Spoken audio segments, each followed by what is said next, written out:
Hacele. Bueno, un partido más, otro triunfo, realmente Defensa se va consolidando.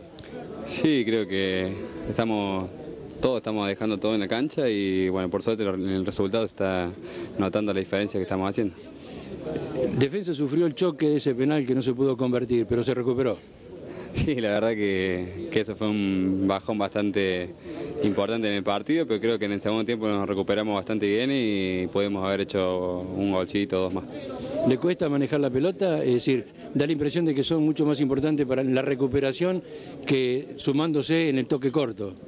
Sí, yo creo que por ahí es más importante el cero en el arco nuestro y después, bueno, tratamos de hacer lo posible tanto en el juego para poder armar jugadas y llegar a convertir, pero creo que de a poquito con el correr del partido nos vamos a ir conociendo y jugando un poco más.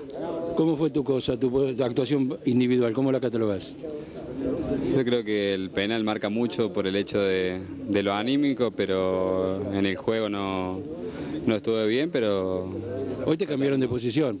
Sí, por eso un poco la pierna cambiada, pero creo que hay que tratar de dejar todo y bueno, después las cosas se puede jugar bien, se puede jugar mal, pero creo que la actitud marca bastante en el equipo. Sí, nosotros decíamos que tal vez le falte un poco de manejo de pelota, de volumen de fútbol, pero corriendo no les van a ganar.